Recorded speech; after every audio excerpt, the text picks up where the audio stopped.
Ini adalah lingkaran rumput yang tak berujung. Ercui dan kakak terkurung 7 hari 7 malam. Juga tidak bisa berjalan keluar. Jelas-jelas mendengar suaranya dekat. Tapi kenapa selalu tidak bisa ketemu? Kedua orang memutuskan untuk melompat dari posisi mereka. Mereka hitung sampai 3. Ternyata mereka berdua dekat hingga mudah dijangkau. Mereka memutuskan untuk lompat sekali lagi. Ya Tuhan, masih tempat yang sama. Tapi kedua jarak mereka semakin jauh belasan meter. Ercui yang kaget pun terduduk di tanah. Lalu memperlihatkan ekspresi yang sakit. Xiao Shuai asalan berlari. Lalu terjatuh ke lumpur hitam. Lumpur yang masuk ke mulutnya membuat Xiao Shuai tidak berhenti batuk. Tiba-tiba, dia menyadari hal yang aneh. Yaitu seekor bangkai anjing. Seekor anjing dengan indera penciuman yang tajam saja. Tidak bisa keluar dari sini. Kelihatannya mereka berdua sudah tidak tertolong. Lalu kenapa mereka bisa berada di tempat ini? Beberapa hari lalu, Xiao Shuai menyetir sambil makan burger. Bau itu membuat Ercui yang hamil mual. Dia lalu menghentikan mobilnya. Ercui yang baru membuka pintu mobil pun langsung muntah. Di saat selesai muntah dan ingin berangkat, dari rumput itu muncul suara anak kecil. Mereka memarkirkan mobil di seberang gereja, lalu masuk ke dalam rumput. Dan tidak tahu, sekali masuk ke sini, tidak akan bisa keluar. Setelah kedua orang itu masuk, tidak lama kemudian mereka berpisah. Hingga matahari terbenam, Xiao Shui sambil duduk dan berpikir. Tiba-tiba ada suara, yaitu anak laki-laki yang meminta tolong. Tangannya membawa bangkai ayam, berlutut di tanah dan menggali lubang dengan tangannya. Mengubur ayam sambil berkata, hanya bangkai yang posisinya tidak bisa berubah. Xiao Shuai bertanya ini sebenarnya ada apa? Anak kecil menjawab, aku dan orang tuaku mendengar ada pria yang berteriak tolong. Jadinya masuk ke sini, dan tidak tahu dirinya sudah terkurung berapa lama. Lalu anak itu membawanya ke depan batu raksasa, dan mengatakan, batu itu bisa memberitahumu seluruh hal. Xiao Shuai perlahan-lahan mengulurkan tangan kirinya ke batu yang aneh. Tiba-tiba ada suara yang menghentikannya. Ternyata adalah Ercui. Ercui bertemu dengan ayah si anak kecil. Dan pria itu berkata, jika kau ingin keluar, berjalanlah denganku. Meski Ercui tidak sepenuhnya percaya, tapi di situasi seperti ini, dia hanya bisa memilih untuk mempercayainya. Ercui mengikutinya berjalan. Tiba-tiba, dia menginjak suatu barang. Di tanah ada tas dan beberapa botol cairan. Dan sehelai rambut pirang dengan darah. Ya ampun, ini bukannya barangnya sendiri. Dan hal yang mengganggunya ini membuat dia kehilangan pria itu. Adegan berubah.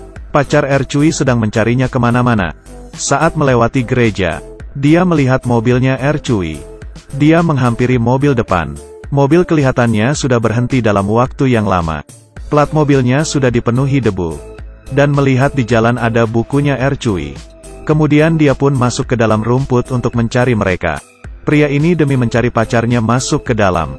Kelihatan dia mempunyai pengalaman di alam liar. Di perjalanan, dia bisa menandai rumput sebagai tanda, agar tidak tersesat di dalam rumput yang tingginya 2 meter. Dan berjalan mengikuti matahari. Tapi dia tidak tahu, rumput di sini sudah lama melekat pada kehidupan. Sendiri juga bisa melepas ikatan. Yang lebih aneh adalah, matahari di atas kepalanya berganti arah. Ganti adegan lagi. Waktu sudah malam. Da Zuang baring di tanah sambil melihat Ercui. Tiba-tiba, seorang anak kecil muncul. Da Zuang kaget. Bertanya dia siapa. Anak kecil ini menyuruhnya jangan berbicara dulu. Biarkan dia mendengar jelas suara dahulu. Angin menggerakkan rumput. Tidak berhenti mengeluarkan suara manusia. Kemudian anak kecil itu menanyainya. Kau sudah tidak mengenalku. Lalu dia menyebut nama Da Zuang. Bahkan juga tahu dia sedang mencari pacarnya Ercui. Da Zuang pun kaget. Dia meminta anak kecil untuk membantunya menemukan Ercui. Tapi terakhir Da Zuang menemukan mayat Ercui. Di hari kedua, Da Zuang yang sedih mulai mencari jalan keluar. Dan di saat itu, dia mendengar seorang berkata, mulai berteriak untuk minta tolong. Ya Tuhan, ternyata suara berasal dari sekeluarga anak kecil ini. Mobil Ercui pun hilang. Sangat jelas, ini adalah lingkaran tanpa akhir. Anak kecil mengikuti anjingnya masuk ke dalam rumput. Kemudian orang tuanya pun ikut masuk. Ayah yang terpisah dari keluarga datang ke sebuah batu raksasa. Keesokannya, anak kecil tidak berhentinya berteriak minta tolong. Dan suara itu kebetulan didengar oleh Ercui. Tapi kali ini, Ercui mendengar suara Da Zuang. Keduanya terkejut, bertanya kenapa Da Zuang bisa muncul di sini. Di saat itu anak kecil berteriak, anjingnya sendiri sudah mati. Da Zuang mempunyai ide. Dia teringat rumput tidak bisa memindahkan mayat. Kemudian dia menyuruh anak kecil berdiri di depan mayat dan terus berteriak. Mereka berjalan mengikuti arah suara. Akhirnya mereka pun bertemu. Da Zuang kepikiran ide lain. Dia menggendong anak kecil dan menyuruhnya mencari jalan keluar. Anak kecil melihat gereja dari jauh. Mereka mulai berjalan ke arah gereja. Di bawah arahan anak kecil, mereka mendekati gereja. Dan di saat itu, HP Ercui tiba-tiba berbunyi. Dan di dalam telepon itu ternyata suaranya sendiri.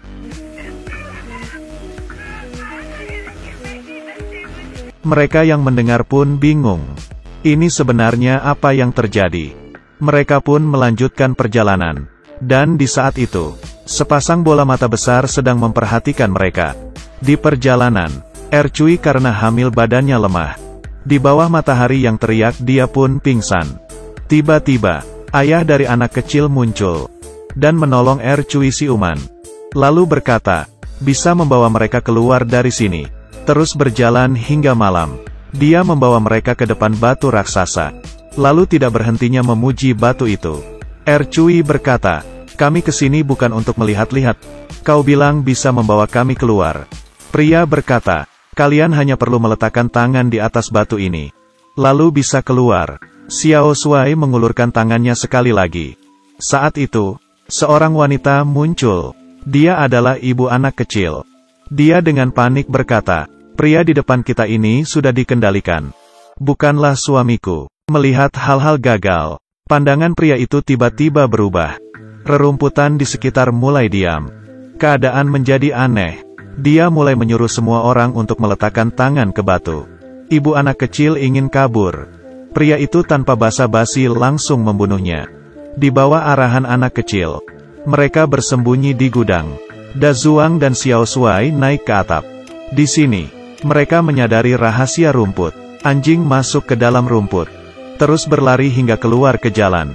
Dan di saat itu, Da Zuang hampir saja terjatuh ke bawah. Karena Xiao Shuai juga ada suatu perasaan ke adiknya. Dia sengaja melepaskan tangannya. Da Zuang pun terjatuh ke bawah. Di saat Xiao Shuai membawa adiknya keluar, pria itu tiba-tiba mengejar mereka. Dan langsung menerjang Xiao Shuai ke tanah. Di sekitar tempat ini, mayat Xiao Shuai sudah banyak.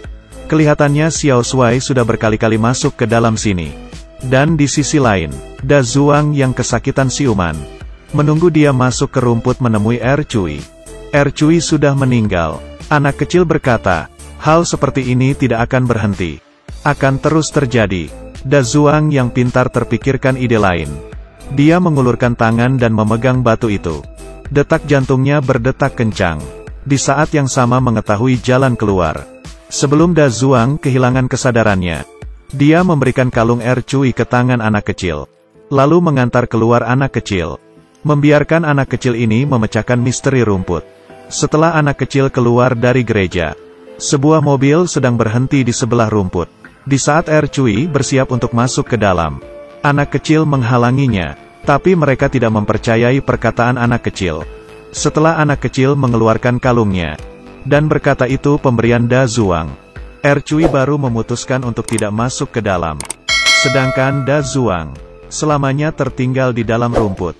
Banyak orang mengatakan ini adalah film horor kualitas rendah. Menurut kalian bagaimana? Tinggalkan di kolom komentar. Ikuti Kiki masuk ke dunia perfilman.